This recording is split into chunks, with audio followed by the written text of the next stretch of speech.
I'm Peter Benchley.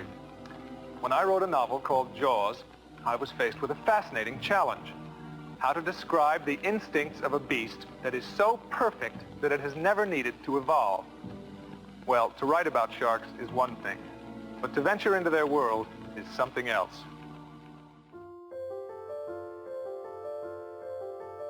From his early years, Peter's love and understanding of the ocean and its creatures came naturally and were reinforced throughout the rest of his life.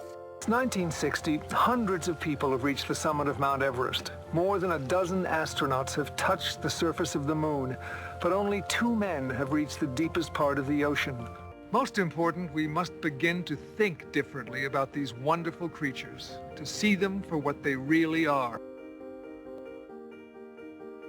The Peter Benchley Ocean Awards are designed to carry forward his legacy and to honor outstanding achievement in a wide array of categories.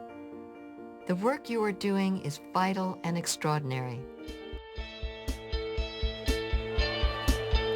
Welcome, everyone. Welcome to the 7th Annual Peter Benchley Ocean Awards. It's the Peter Benchley Ocean Awards, otherwise known as the Academy Awards of the Oceans. The Benchley Awards are unique in acknowledging outstanding achievement across a wide range of marine categories, including national leadership, science, policy, media, youth, exploration, and citizen activism. It means so much, just the recognition and being able to network all these other amazing people and getting their advice and just learning from them. To make a difference, you have to become the difference and not just be a small wave of change in the world. You have to be a tidal wave and just flood the world with this change. Good morning, everyone. Welcome to the Symposium. When Casey told me about the impressive work you are doing, I leapt at the chance to talk to you today. It's always a joy to speak to young conservationists who are already making a big difference in protecting the health of wildlife and their communities. I've been working on blue and green issues my entire life. My passion for the ocean started when I was a young girl in Stonington, Connecticut on the East Coast, sailing and swimming and having a lovely, lovely time. I would later become an active supporter of blue and green issues. As a young mom raising 2 children in Princeton, New Jersey, these issues were front and center. One of my first projects was fighting a toxic incinerator. It took me 8 years, but we did win, so it was worth the effort. The pivotal turning point in my life was when my husband, Peter Benchley, wrote the novel Jaws. It changed our lives forever, and for the next 30 years after the movie and the book came out, we dedicated our lives to protecting sharks and the ocean. I overcame my claustrophobia, which was really pretty major. I learned how to scuba dive and had a fascinating time traveling the world, diving in oceans, and discovering the exotic creatures and enchanting beauty that the oceans hold. I also, however, witnessed the tremendous destruction that we have caused. As you all know, the health of our oceans is directly connected to our rivers and waterways. The fieldwork you're doing, water testing, data collection, participating in river and land cleanups is really vital.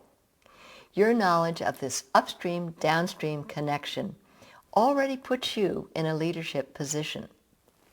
Most people don't really understand that no matter where we live on Earth, our actions are impacting the oceans. I hope you will take this important work experience that you have had to the next level as you think about college and your careers. More than ever, we need environmental problem solvers across every level of expertise. People often ask me what they can do that will make a difference for our oceans. I say to them, just look in the mirror, think about what you love, and then try to follow your passion. Also think about how that passion might connect, even in an indirect way, to the oceans and to the environment. The truth is, almost every field of endeavor can connect to protecting our environment in some way. You do not have to be a marine scientist or a professional diver to make a difference. Feeding a world with 9 billion people, ensuring that we have enough water, and addressing big ocean issues like overfishing, pollution, and climate change is the challenge of our century, your century. We are at a positive tipping point, I believe. I have seen so much progress in the last decade. Ocean conservation is on a roll, and I know you'll keep the momentum going. So congratulations to you on your terrific work, and thank you for having me here today to talk to you via video.